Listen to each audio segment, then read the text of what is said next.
নমস্কার বন্ধুরা, welcome to Sutapa's kitchen.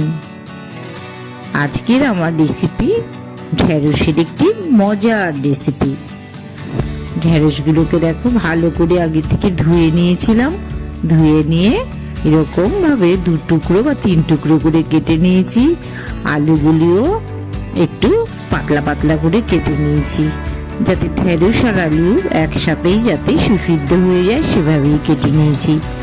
পেঁয়াজগুলো দেখো একটু কিউব করে, একটু খোসা আলগা আলগা করে করে এরকম ভাবে একটু ভেজে নিচ্ছি।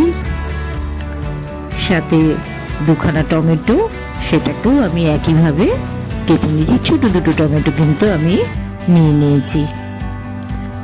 পেঁয়াজ টমেটোটা একটু যেই ফ্রাই হয়ে এসছে তখন আমি 6-7টা রসুন কুচো করে রেখেছিলাম, রসুনগুলোও কিন্তু একই সাথে আমি ফ্রাই করে নিচ্ছি।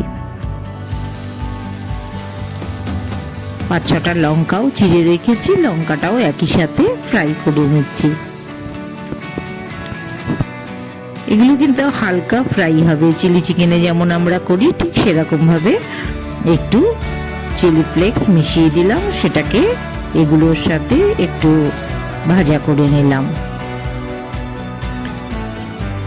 হালকা ফ্রাই করে কিন্তু আমি নামিয়ে নিচ্ছি। পরবর্তীতে তো এটা আবার একটু বয়েলড হয়ে আসবে, তখন কিন্তু খুব সুন্দরভাবে সুসিদ্ধ হয়ে যাবে।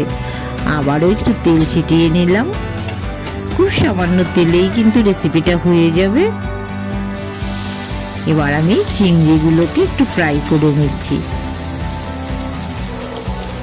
সবকিছুই কিন্তু আমার হালকা ভেজে নেব। একটু নুন হলুদ মাখিয়ে চিংড়িগুলো একইভাবে কিন্তু একটু হালকা ফ্রাই করে তুলে নেব।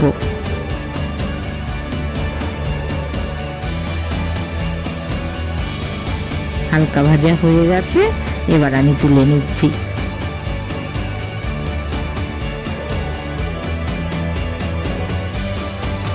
আবার একটু তেল দিয়ে দিলাম।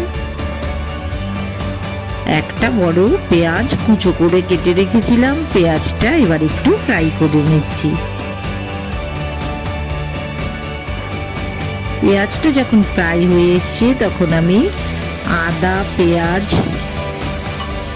রসুন, টমেটো সব কিছু আমি একটু পেস্ট করে নিয়েছিলাম একসাথে, সেই পেস্টটাও কিন্তু মিশিয়ে দিলাম।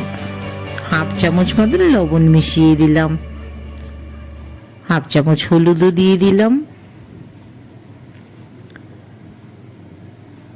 কাশ্মীরি লাল লঙ্কার গুঁড়ো 1 চামচ দিয়ে দিয়েছি।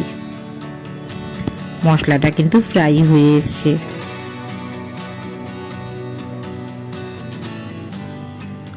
এই সামান্য একটু লাল লঙ্কার গুঁড়ো দিলাম, এটা তোমরা নিজেদের ইচ্ছে মতন ব্যবহার করবে, না হলে কাঁচা লঙ্কা দিয়ে করলেও কিন্তু সমান স্বাদেরই হবে। আমার কিন্তু গ্রেভিটা হয়ে এসছে। এবার কিন্তু আমি 1 চামচ ধনের গুঁড়ো মিশিয়ে দিলাম, 1/2 চামচের মতন জিরের গুঁড়ো দিলাম। মশলাটা খুব ভালো করে কিন্তু কষিয়ে নিতে হবে। ঢেঁড়সগুলো এবার আমি মিশিয়ে নিচ্ছি। আলু ঢেঁড়সগুলো কিন্তু আমি সামান্য একটু ভাপিয়ে নিয়েছিলাম, যাতে মশলার মধ্যে খুব বেশিক্ষণ সেদ্ধ করতে না হয়। সেদ্ধ করলেই কিন্তু একটু হলেও মানে লোদ লোদ ভাব এসে যায়, সেই জন্য আমি কিন্তু হালকা একটু বয়েলড করে নিয়েছি, যাতে মশলার সাথে খুব বেশিক্ষণ কিন্তু আমি বয়েলড করবো না। সামান্য একটু জল দিয়ে আবার একটু মশলার সাথে নরম করে নিচ্ছি।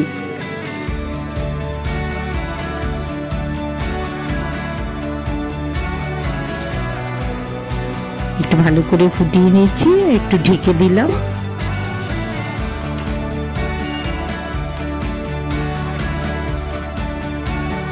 খুব পাতলা করে আলুগুলোও কিন্তু কেটে নিয়েছিলাম। এবার আগে থেকে যে ভেজে রাখা চিংড়িগুলো ওই গ্রেভির সাথে একইভাবে মিশিয়ে দিলাম।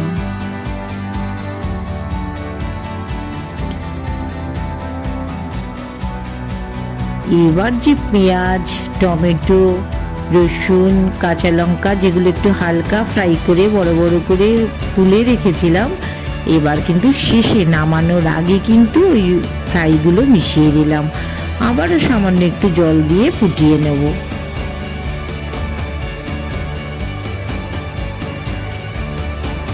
একটু ওলট পালট করে নিচ্ছি।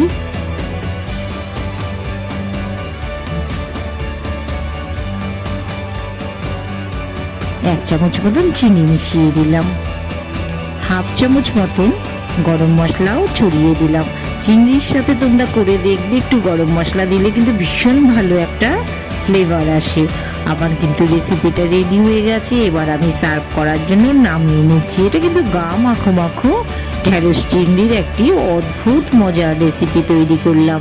খেতে ভীষণ সুস্বাদু হবে। সুতাপাস কিচেন এরম দারুণ দারুণ রেসিপি তোমাদের জন্য নিয়ে আসবে। তোমরা কিন্তু আমার সাথে থেকো। ভালো লাগলে অবশ্যই একটা লাইক করো, সাবস্ক্রাইব করো, শেয়ার করলে তো আরো ভালো কথা। আর যদি সাথে সব সময়